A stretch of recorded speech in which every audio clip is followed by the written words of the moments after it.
Why are you talking about? Did you shave the side of your head? It's shaved all the way around. Not shaved, but it's a one. That's a new thing, right? The Sinead O'Connor thing you're doing right now, that's different. I just got the shower, so it's wet, but it's. I've always done. I've done a one all the way around, forever. Except I have always faded it. Mm-hmm. Now it's just a straight stop. It looks different. And else is long. All right.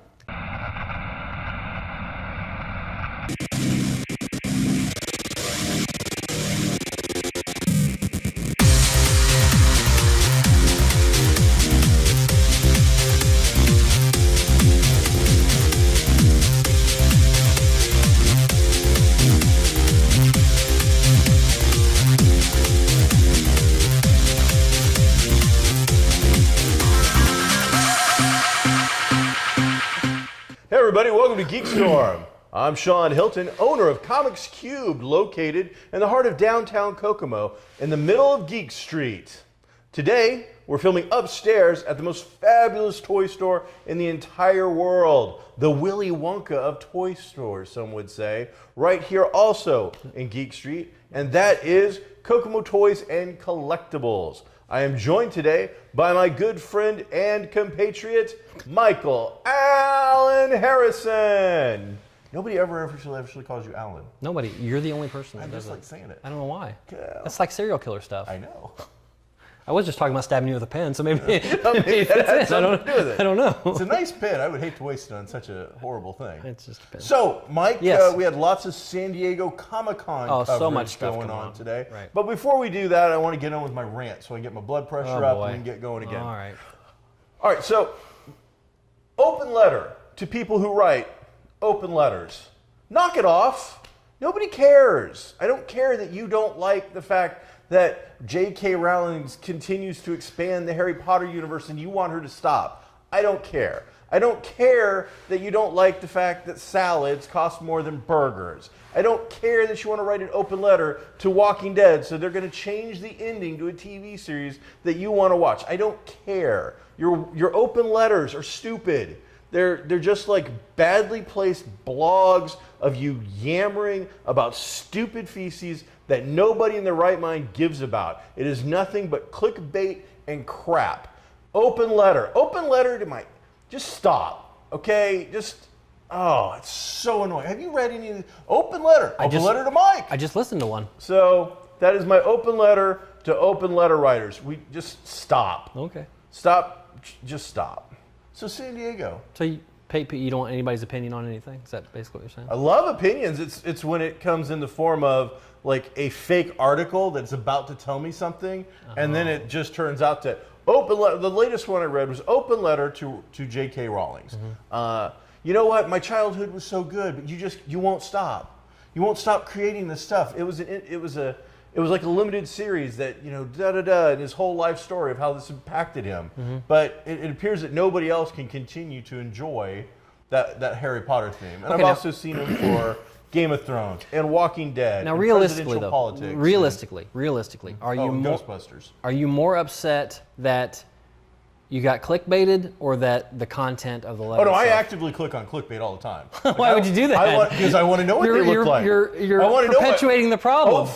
Number four is mind blowing. I just want to get to number 4. Oh my gosh. Absolutely. All right. I need a computer that is dedicated to nothing but clickbait. Right. Okay, I need it to be fortified from a secure bunker with a comm link that can't, so that's I like saying, I'm sick of people looking straight into the camera, pointing at it, and yelling at me. That's what I'm sick of. That's exactly what you just did. Well, if you're tired of that, then go ahead. I mean, if you've watched any conventions for the last 2 weeks, you've seen plenty of it. All right. So, San Diego Comic-Con. We don't have to start with San Diego. I want to start with Killing Joke, because you went to see that at the theater, right? I did. And, the Killing Joke, the classic graphic novel by DC Comics, written by the legendary Alan Moore, almost as well-known and impressive as the great beast himself, Aleister Crowley, and Brian Boland. Wow. If you've taken a good look at Alan Moore lately, Yeah. All right, so I don't ever do this, but we're going to do it right now. All right, I good. need a picture of Aleister Crowley and a picture of Alan Moore, and I just want you, oh, look, yeah. But it's got to be like the after Aleister Crowley got into to being a Cardassian, not the before. Because if you actually look at pictures of Aleister Crowley, Cardassian or Kardashian? who are the famous couple that are related to the Jenners running Deep Space Nine illegally? Kardashian. Those guys. Okay. So I think that should be. Is that a series? Is there a web series of Cardassians as Kardashians? I think that'd be great if there isn't. There ought to be. Well, that'd be good. There ought to be. I would watch that. Both crap. equally evil. So Both must be stopped at any cost.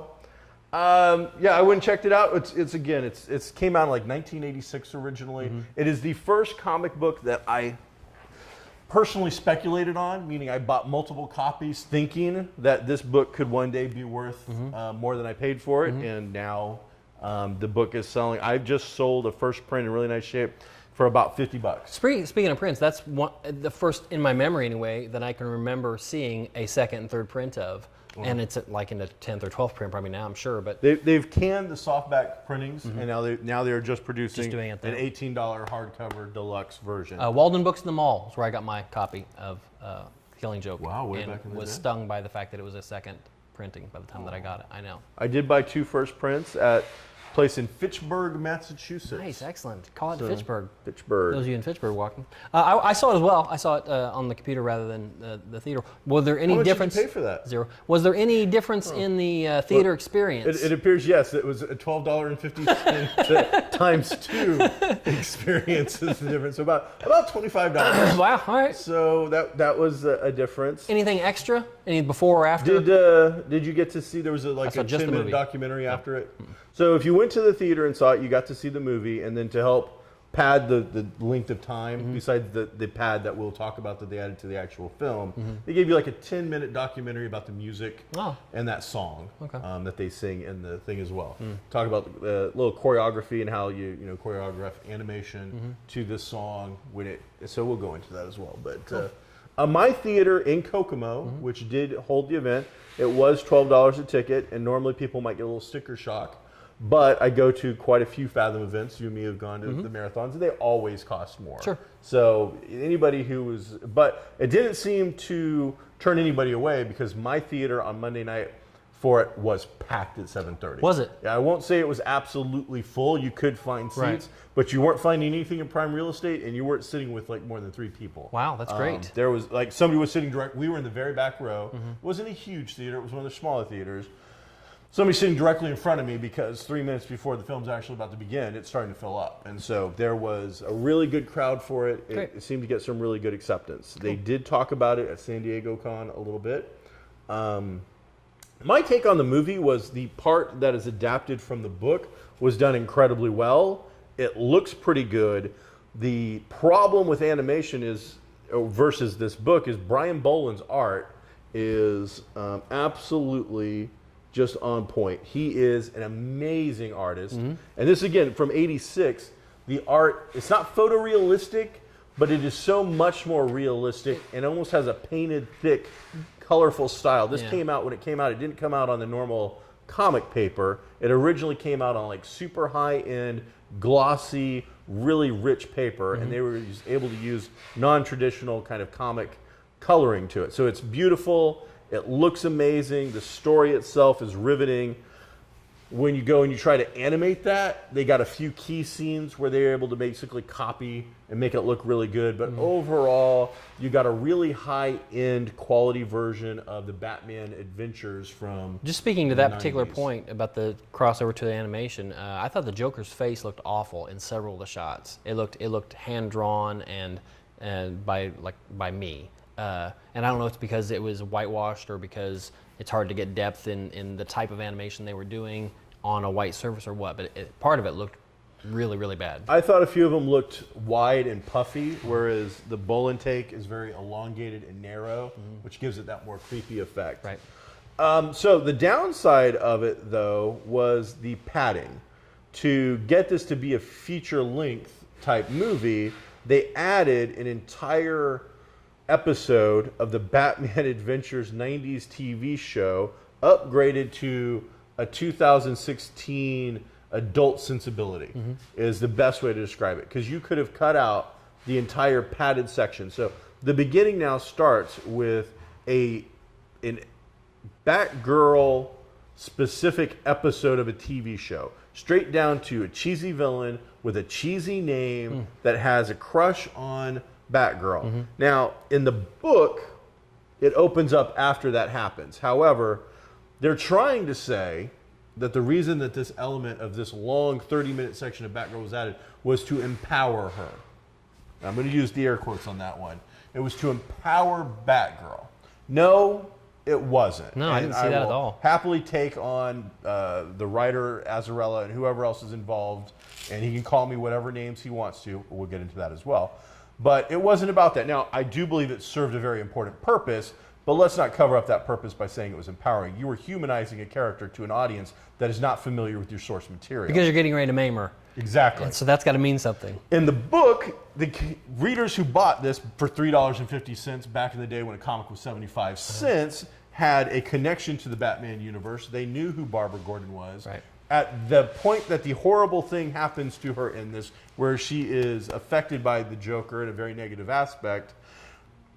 This has been out for 30 years. You can probably say what happened. All right, so when the Joker shoots her and paralyzes her, right. she opens the door and it's a normal person. It's right. Barbara Gordon. Right. She's not in right. the bat suit. She's at her home talking to her dad. Things are just, they're having coffee, whatever. People going to the movies or buying this on Blu-ray or whatever who don't have that connection don't know who the hell she is when he opens the door. Right. It's just some strange woman. So we have to do a 30-minute Batman Adventures episode updated. One, I think that maybe some of this was wish fulfillment for part of the cast and crew who didn't get to work on the series back with Paul Dini when they first did it, because it does feel like that added in. Again, humanizing her so that we have a clue, A, who the character is and what she's about, and what makes this such a shocking thing. And then the last thing, and this is the big one, this is what everybody's talking about, is they, for whatever reason, this is mind-boggling to me, they throw in a sexual relationship between Batgirl, Barbara Gordon, and Bruce Wayne, Batman, for no reason. There's not enough impact there. The fact is they could have done the scene showing how close they had got together as a student and pupil, father, daughter. Didn't have to be any of this sexual tension other than to give it a harder edge, push the rating up a little bit. And when we say the sex scene, because I'd heard about it before I saw it, I was expecting to actually have a sex scene. Right. No, it's an implied sex scene. Yeah. She talks about it, they go in about it, and then there's a start, and then nothing happens. She starts to take her costume off, and that's about I think from the back even. So, yeah. I mean, a child could watch this aspect, and other than, they're being, what are they doing? Right. Uncomfortable questions for the parents, it's there. So, to me, it just felt, that whole thing felt completely unnecessary. I get why they did it again, to give an audience that doesn't know her something. Yeah. What did you think? I didn't mind it. I thought it was pretty surprising. I didn't think it took away from anything. I do like the fact that they had, maybe it didn't have to be a half hour, but they had a lot of setup with Batgirl ahead of time, because that just makes story sense. If you're going to, if you're going to effectively maim somebody and that be the driving force behind why Batman's really going after him this time and all that, then you need to know who that person is. Now, most people do know who Batgirl is, especially, anybody that's going to pick up this Blu-ray or go to the theater, they're going to know who Batgirl is. But you still need to make a connection with them. You can't just have the first scene where she opens the door and gets shot. That just can't happen, because you don't have any right now feeling for her. You might have some. You might spend the time that you should spend being shocked, remembering why you should be shocked. When since you've just been living it for 20 minutes, you're in the world with her, and so you feel like you're hurt along with her, and you're ticked because she got shot, and you're scared for Jim Gordon, and all that's going on because you've been with her for a little bit. And as far as the sexual scene goes, I thought I didn't see it coming, but in retrospect, when Barbara's at the library talking to her friend, and the way she's describing Batman, but not really the yoga instructor and all that, that was a big build-up towards this. And I guess I didn't see that. I was feeling her frustration with him in the training aspect. I wasn't getting any of the relationship aspect out of those conversations. So when that happened, that was pretty out of the blue for me. And now looking back at it, I see that that's what they're building up. Did you hear about the scene before? No, I didn't know anything about it. I knew about the scene because I had heard about it. So the entire time I'm like, this is what this is all building up to. So I suppose it just depends on how much. Anyway, knowledge you it's have worth a about watch, and it's a good adaptation, an excellent adaptation of the source material with some extra. it. Mark Hamill does an amazing job again as the voice of the Joker, and has shown easily why he is this generation's, if not all generations. He is the Joker. He does an amazing job.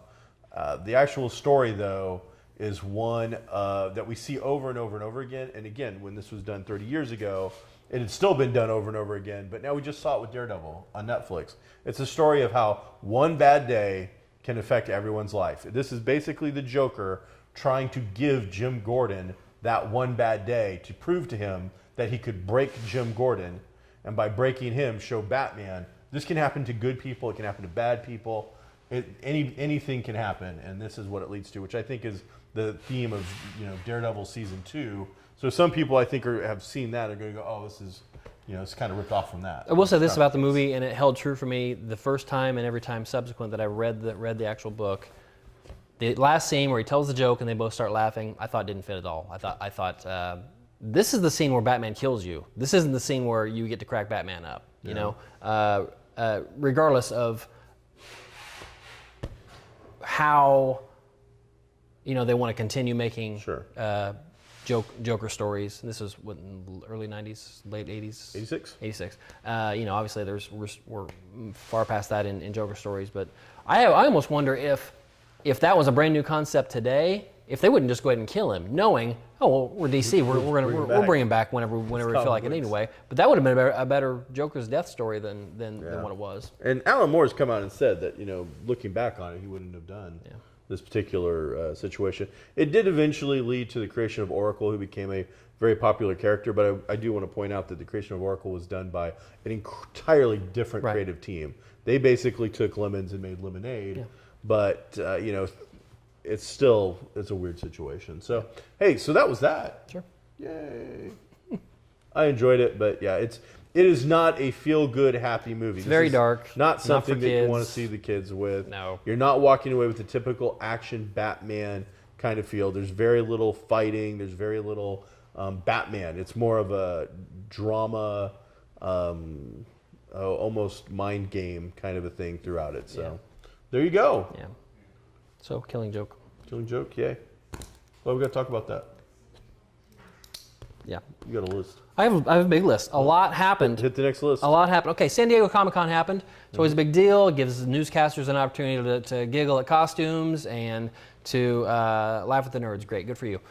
But in real business, this is a year in which some of the bigger studios came back to San Diego. They didn't go last year.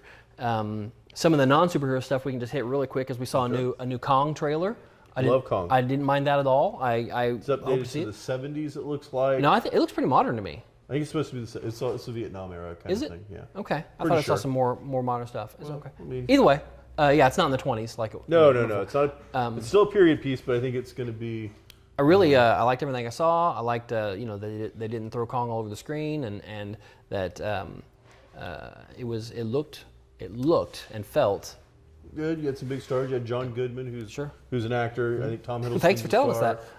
Well, I think sometimes he gets a bad rap from the Roseanne thing. People think he's kind of he's an excellent actor. one-note throwaway guy, and I think he's an incredibly talented actor who I would, if I was casting stuff, he would always be on my call list to at least see if we can find this guy apart because he's that good. I think Tom Hiddleston is currently, he's basically starring in it, I want to say. Sure. And of course we got to have the Samuel Jackson cameo. I didn't know he was in it. I didn't know really much about this movie at all. All I've seen is I've seen that trailer. I've seen a couple of images. It has a very James Cameron alien-esque feel to it. Okay. You've got a crew of badass-looking soldiers going in with a relatively unknown, untrained, looks like a camera woman or a reporter of some sort, and then there's a mysterious figure in John Goodman who seems to know more about what's going on than when he told everybody. And so, yes, to me, when I was looking at it just from the trailer, and I love James Cameron Aliens, so I don't know for that, but definitely seemed to have very much of that kind of a feel of a story to me. The other non-superhero thing I wanted to hit real quick was we got a season 4 trailer for Sherlock. If you're not watching Sherlock, you really need to. You can get it on Netflix. If you're not caught up on Sherlock, you really need to catch up on Sherlock because it's great. And I want to say Sherlock one more time. You know what I just saw an ad for that I thought was really great? What? Gilmore Girls, the seasons, and I think they're actually calling it seasons because it's going to follow like a full year's fall, spring, summer, winter kind of a vibe, is coming to Netflix in November. And they just showed, I just saw this morning the first actual clip of Rory and Lorelai, and they gave some, Luke's Diner and the Dragonfly Inn and Dosey's and stuff like that. So it appears that Stars Hollow, is looking really good. People are excited about this. They did only show the two main actresses, so we'll see what everybody else looks like. But man, one more non-San Diego thing is if you're not watching on HBO, a new show called The Night Of. The Night Of. It's a very, very good show. What's it about, Mike? Well, I've only seen the first episode, and there's been 2 and 3 have come out, and I want to watch them as soon as possible. Basically, you follow a college-age kid who has a bad night. He's a straight-laced student type of kid. His dad drives a cab. His friends invite him to a party. He really wants to go because he doesn't really get to go to do these types of things. Borrows his dad's cab, goes out, picks up this girl. They go off and do something else. They end up, long story short, she ends up dead in bed. He wakes up covered with blood. That's what the show is about, and everything that happens consequently after that. So it's something you relate to. I have not ever woken up in bed with a dead girl, or even a living dead girl. Covered in blood? Well, that sounds interesting. So definitely check that out. It's going to get a lot of attention come Emmy time, I'm sure, because it's a really, really good show. Hey, San Diego! Just okay. Yeah, San Diego. San Diego. It's in California. California knows how to party. I heard the hillbillies load up the Loken and. Well, they go out to the cement pond a lot of times. I heard that. Yeah. Okay. Let's first talk about trailers we actually saw. Okay. All right. Doctor Strange. Doctor Strange. Really, really good. Some new material in the trailer. Sherlock Holmes fan. Yeah, Benedict Cumberbatch. And I'm just super excited about this movie. It's going to be the first big foray into the supernatural stuff. I mean, we're going to get into it with Agents of S.H.I.E.L.D. a little bit. We're going to get into it with the Netflix stuff a little bit. But this is the first time they're like really throwing magic out for the country to see. And I'm excited about it. Looks good. Mm-hmm. He's an amazing, another hot talent, great character that is primed. We're hearing a lot of people going, "Oh, it looks like Inception. It looks like Inception." I'm like, I don't know how else you want to do tricky mind magic and weird stuff. There's only so many ways to do it. I think that they're bringing the big guns. I think it's going to be a really good movie. It's an amazing cast. One thing I read this morning was the character of Wong, which is Benedict Wong's his actual name, is more of a drill instructor type of character. He's a drill instructor, and he is a keeper of artifacts, and he is there to not necessarily assemble a team, but to make sure the right people are placed in the right place and at the right time because there's something bad coming. Sure. So much different than just being a manservant. Yeah, we knew they were going to update that, but I wasn't really sure what they were going to do with him as far as making him interesting. Comic that is currently going on, the new Doctor Strange for Marvel, selling incredibly well. I've caught up on all the issues. It's been very good. Mm-hmm. They've given Wong a much more hidden and entrenched kind of thing that he's been doing. Mm-hmm. So really good, well worth checking out, and creepy, really creepy. Yeah. The current run is really good. One of the things I've been hearing, again, this is clickbait, was how DC Comics, and I love DC Comics, smoked Marvel Comics at San Diego Comic-Con with all of their amazing trailers and all their amazing things that are going on. That's funny. That's a fake laugh. Because it seems that maybe they can make a good trailer, but at the box office, it appears that Disney/Marvel just keeps reaming them. Brinks trucks are owned. Disney now owns a fleet of Brinks trucks to count up all of their Marvel movie money. I don't think anybody. So, by your own argument, nobody's saying Disney makes or DC makes more money. There's a lot of people out there trying to make this argument that somehow these trailers are going to turn into magic money that are somehow going to be so overpowering that they're going to overtake the Marvel franchises and start producing golden egg laying geese or something. I think they'll make better movies. They'll have to, just out of Necessity? survival. Yeah. But I don't think anybody's going to think that they're going to be overtake Marvel anytime soon. Marvel's got a machine in place that is not going to stop, and if anything, it's just going to get bigger. There you go, nerdy little fan bees that he's telling you. It's not even me for once. But let's talk about the DC stuff. We saw the Wonder Woman trailer. Looked really good. It looked so good. But she was really good. She was the only really good Yeah. element out of Batman Superman. She's Right. the only element that has stuck with me, other than plot holes in illogical stories. But Did you see the 3-hour release on Blu-ray? no, I've not seen that yet. That makes it almost a different movie. It really does. There's a lot of extra material in there and a lot of things that Maybe they should have put that at the theater. They absolutely should have. There's no question. There's a lot of it that you're not like shaking your head like, why on earth is he doing that? Gotcha. And which was my problem in the theater. Yeah. So much better on. Does Batman still come across as a psychotic killing machine out to murder Superman? Yes. No. Well, then I still have problems with it. Okay. So, well, Wonder Woman looked great. It's a period piece, and they spent a lot of that time in that. And we get to see Paradise Island. We get to see Amazon's, in battle with the realm of man, and get to see her deliver some great lines. There's going to be humor in it. There's plenty of humor in the trailer anyway, and I'm really looking forward to that. That's going to be, I think, their saving grace. Although it's not. Is that what comes out next for DC? I know we have Suicide Squad, but I think in this main universe, this connected kind of thing. I mean, Suicide Squad is, but right now Suicide Squad is Guardians. It's going to come out. It's going to make a big splash. It's going to do stuff that nobody expected it to do, except we were telling you. Suicide Squad is going to do, I'm guessing, near Deadpool money. Yeah, it's going to go crazy. People are going to love this. I just movie. sold the third. This is the third time I've sold a copy of the first appearance of Harley Quinn at like 500. Right. So, if you can find a Batman Adventures number 12 right now for under a couple $100, you need to grab it. And this issue of Speculation Market, that's not even speculating. No, I mean, the it book's already at 500, Yeah. and so I just sold one Yeah. Tuesday, and just like that, people want that book. And then we saw they made it. It was like a trailer for Justice League, but it was also. It wasn't unfinished in any way, but I didn't even know that they were going to do this, and so that made me think that it was something they threw together real quick. Sure, But, felt like it. Yeah, but I still, again, I liked it. I'm not on that hater thing, man. Where if something's good and it's new and they're trying to do better, then let them do better, and Sure. I can forget the other stuff. I can. I want everything to improve one step at a time. Well, you have to give it a chance. This trailer felt like it What was wrong with it? trying. What was wrong with the trailer? So hard. What does that mean? Trying real hard. I think you were trying to reinvent Batman from the last movie into this movie. I think they tried to soften him up enough that it just didn't feel like the same character. It's played by the same character.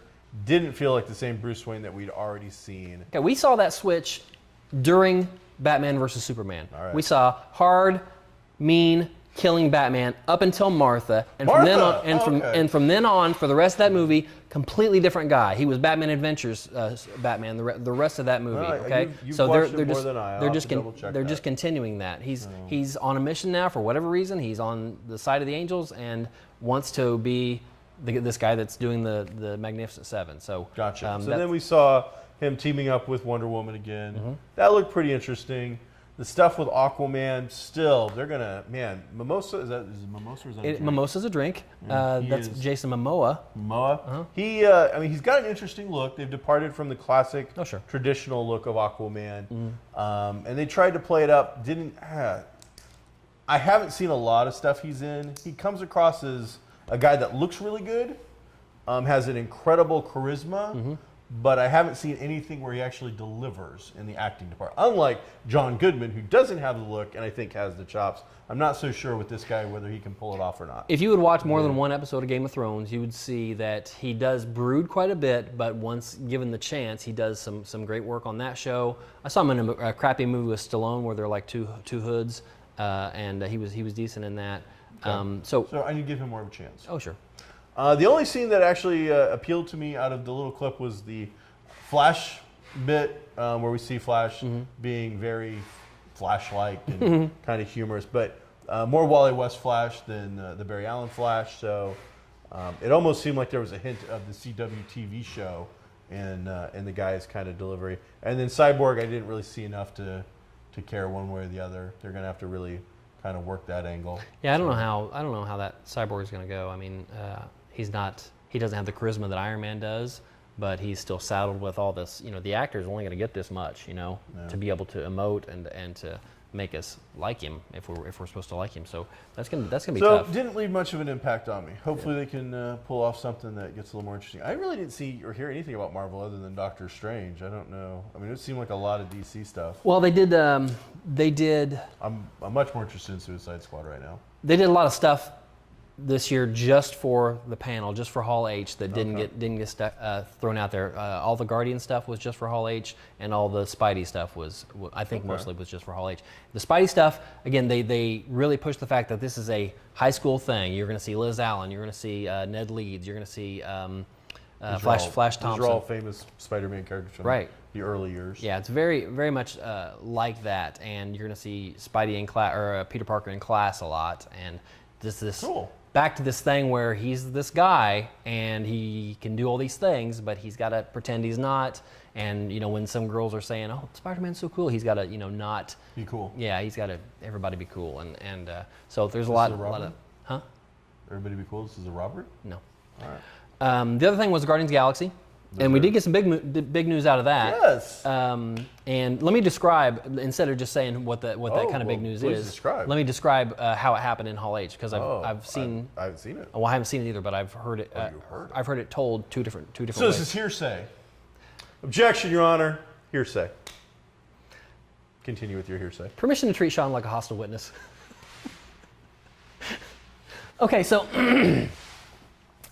For one, the clip that they did show them, it wasn't finished, so they prefaced that. But had a scene where apparently we're going to see Yondu become more a part of the Guardians. He's not going to be the Ravagers kind of either boot him out or take over or whatever. He's in a jail cell with Rocket, and they're trying to get. And there's Baby Groot is still Baby Groot in it. Okay, I don't think he's in the pod anymore, but he's not in the cell, or he could probably. Yeah. So they're trying to send him to go get some keys or go get whatever, and Yondu's like, I need my mohawk. I have to have that, and he's trying to get him to go get that, whatever. They eventually get out, and apparently there's a great scene or shot in which there's a reversal of the Groot with Rocket on his shoulder, and you have Rocket with Groot on his shoulder, and Groot's the one going like that and everything, doing whatever he's doing, yelling. So that was pretty cool.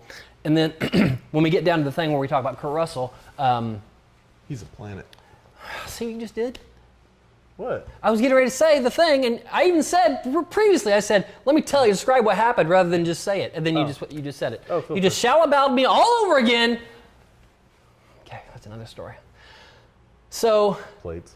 Anyway, you see a spaceship land, and the Guardians are at the bottom of, let's say, the gangplank, and feet walking down the gangplank, and it's Kurt Russell. And he's talking like Kurt Russell. He's not being a character necessarily. He's, Kurt Russell. He's just being Kurt Russell. Okay. And you find out, he says, they do shots of, they do like. So far you're not describing me. I know. It's because you really threw me off. I had it planned. I've been like for the last 20 minutes. Oh, sweet Lord. They do almost like a comic booky thing where they show Peter Quill and it comes over and it's a little thing that says Star-Lord, and they show Gamora and it comes over and it says Gamora, and it's lining up all the heroes. And it shows Mantis, who's in it, and she's going to have something to do with I'm sure. New character called Mantis? Something to do with Groot growing again. Maybe she'll like supercharge him. Ooh. And then it shows Kurt Russell and it comes down and it says Ego.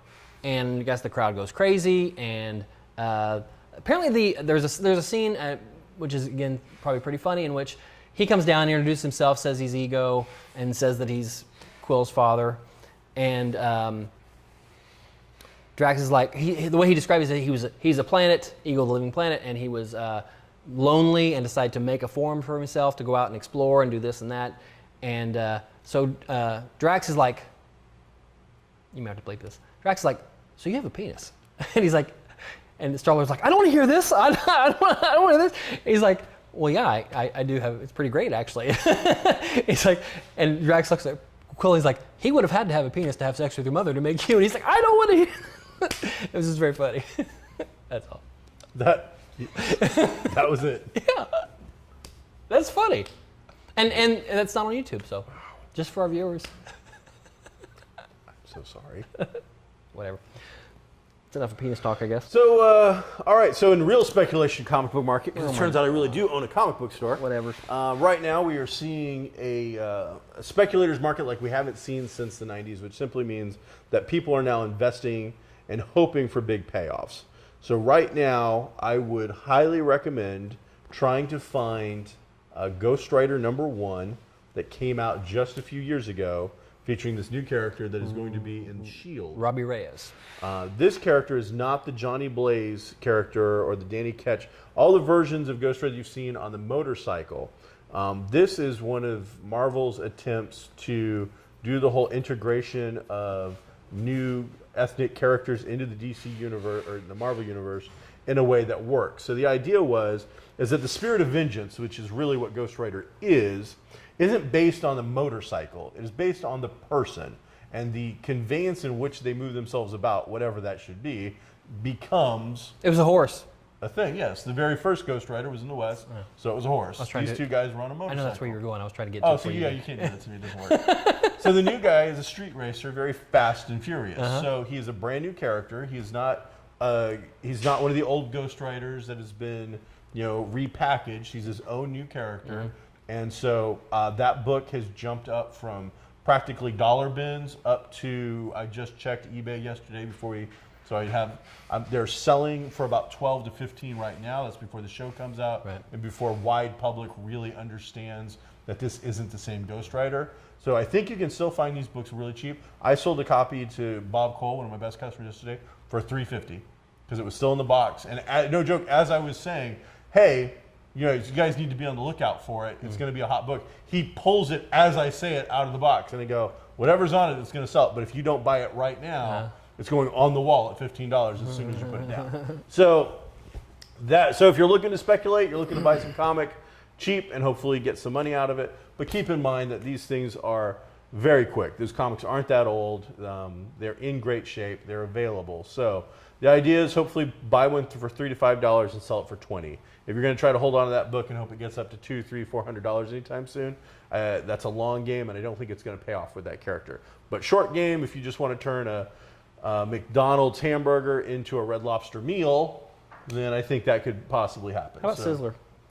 Well, I did get to go to Sizzler on Tuesday. Okay, we just have a few minutes left. We did see a Luke Cage trailer, which was really good. I've seen a lot of little clips of that now. And then some really quick.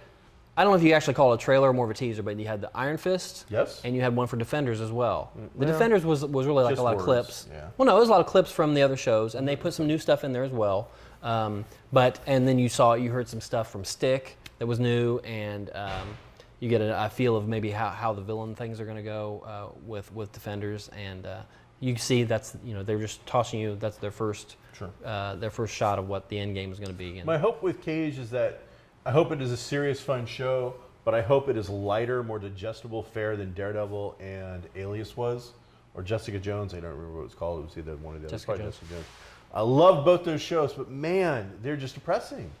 I need something with a little. I don't need a laugh track in a situation comedy, but Cage has the ability through just his demeanor, and especially if they do Iron Fist and him together as a team eventually, they can do some fun stuff and lighten it up a little bit.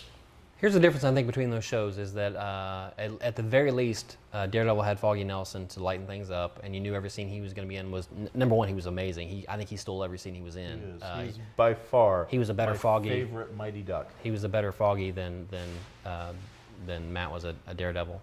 Or not Matt, but the actor, Charlie Cox, was a Daredevil. But whereas Jessica Jones didn't have anything like that, and you were kind of tied into her kind of more sardonic sarcasm than the goofiness.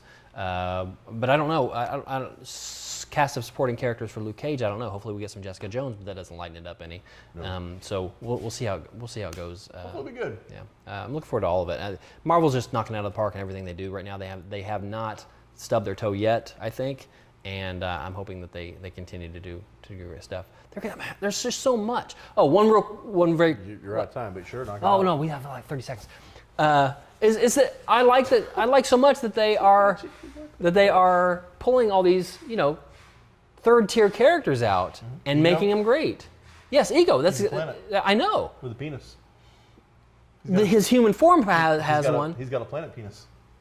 I don't know if that's what he calls it, but I know if I made one, it'd be impressive. That's for sure. I wouldn't. I mean, you would have to do something. Yeah, I would. Wait a minute. That didn't go the way I wanted it to. All right. So that's about it. We still had a bunch of stuff, but unfortunately, I don't think we do a I think it's super quick, fast 60-second reel that we really should add to this show. This one might be long enough to go into 2 shows. We're going to do a show next week because of Gen Con. So there you go. We might break this into 2 shows. If it is, we'll do an intro. We'll do it. Hey, this is part 2, that type of thing. I might have just done it. I don't know. I don't know. Hey, thanks for checking out GeekStorm. I'm Sean. This is Mike. Come on down to downtown Kokomo. Check out all of the wonderful stores on Geek Street. Comics Cubed, Kokomo Toys and Collectibles, American Dream Hi-Fi, and Goblin Games. Be groovy until next time.